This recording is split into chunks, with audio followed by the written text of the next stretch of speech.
Cockleshell Bay is a town near the sea with seagulls and sunshine and sound. There are shops that sell ices and bright-coloured kites that will fly from a string in your hand. There are white-painted houses along the seafront, and one's called the Bucket and Spade. It's where people stay and two children play with all the good friends that they've made. So meet Robin and Rosie of Cockleshell Bay. It was a nice warm day in Cockleshell Bay, and Christopher Cockle, Robin and Rosie's father, was sitting in a deck chair reading to them. The good ship Mary Pengillion put on all sail and cut through the waters of the Spanish Main. But fast as she sailed, the Spanish brigantine... What's a brigantine? Interrupted Rosie. It's a kind of sailing ship, said Mr. Cockle. And Robin said, Oh, be quiet, Rosie. I only wanted to know what Do you want to hear the story or not? Oh, yes, Dad. Sorry, said Robin and Rosie, both together. Right, then, let's see. But fast as she sailed, the pirate brigantine sailed faster.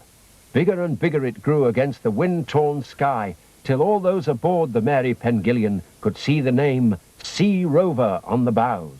That's the front of the boat. I know, shh. Closer and closer sailed the pirate ship, and now they could see the rigging, now the faces of the pirates themselves. Then, crash!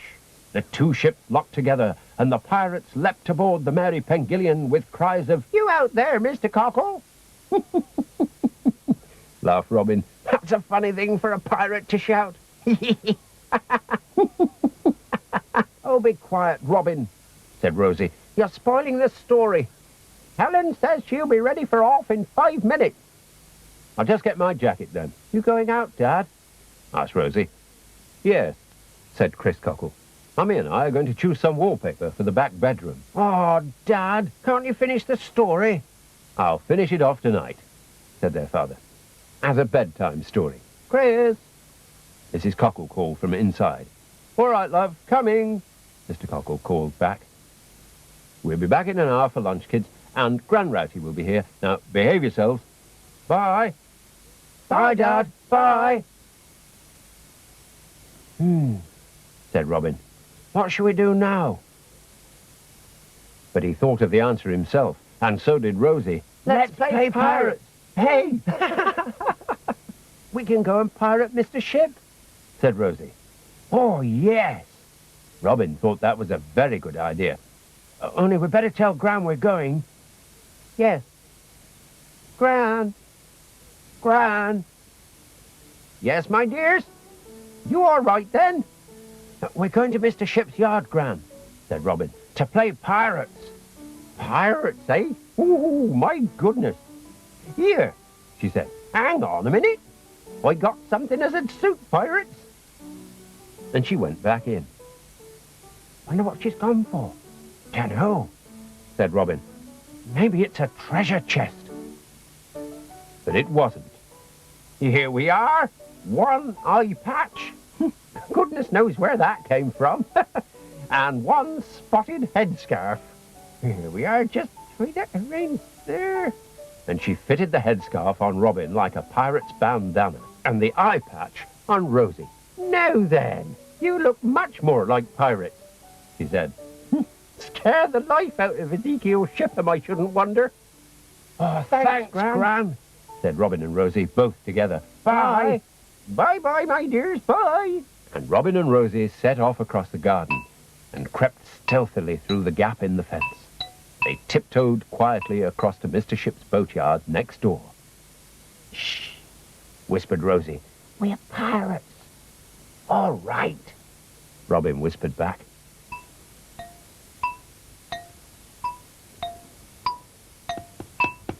As they got to Mr. Ship's old boat, they could hear him hammering somewhere on board. Let's creep on board and take him prisoner, said Rosie. Great, said Robin. I think he's on deck. Come on.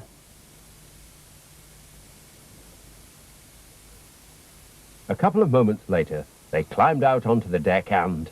Ha! We have captured this ship! they shouted. But there was no one there. Oh, Said Rosie. that's funny. Maybe he's in the bows, Robin said. And they crept forwards towards the front of the boat. But he wasn't there. Well, Rosie whispered. maybe he's in the stern. And they crept towards the back of the boat. But just as they passed the hatch... Ha ha! Gosh, Mr. Ship, you did make us jump. Oh, you didn't know as I was a pirate too, did you? Laughed the old sailor. But how did you know we were coming? Asked Robin. I saw you coming through the fence, said Mr. Ship. I was up on deck. So I made myself a cutlass, tied me hanky on me head, and hid. Oh, you're a super pirate, Mr. Ship. Oh, that's right. I'm king of the pirates. Oh, I am the pirate king, I am. Hurrah for the pirate king. And it is a wonderful thing to be a pirate king. Oh, I am the pirate king, I am. Hurrah for the pirate king. And it is a wonderful thing to be a pirate king. Oh, smash it, Mr. Ship. Oh, and I'm a hard-hearted villain, I am. I'm so horrible, I'm going to make you walk the plank. Oh, great, Mr. Ship, Said Robin and Rosie, both together. But you aren't supposed to say, oh, great, said the old sailor. You're supposed to cry and beg for mercy. But we want to walk the plank, Mr. Ship, Said Rosie. Yes, we do, said Robin. Mr. Ship, what is walking the plank? Oh, well, chuckled Mr. Ship. It's how the real pirates used to get rid of their enemies. So come on down and I'll show you. By the time Robin and Rosie had got down inside the boat, Mr. Ship had wedged the plank into the hole in the side of the boat. Now then, said Mr. Ship, you have to walk along the plank until you falls off the end, and the sharks get you. Oh, bless my barnacles if that ain't a sea monster I can hear, said Mr. Ship. No, it's not, Giggled Rosie. it's Fury the donkey. Oh, it might be Fury the donkey other days, but it's a sea monster today, said Rosie, and giggled a bit more. Anyway, I can't stand here gossiping with you two. On to the plank with you both.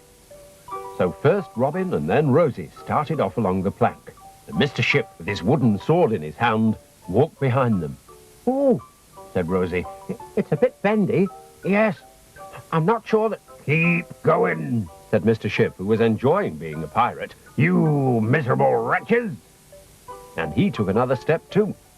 But as he did, he started to wobble. He wobbled to the left, he wobbled to the right, and fell off bump. Oh, bless my barnacles! Oh, Mr. Ship, Said Robin. you'd better swim fast. That sea monster's after you.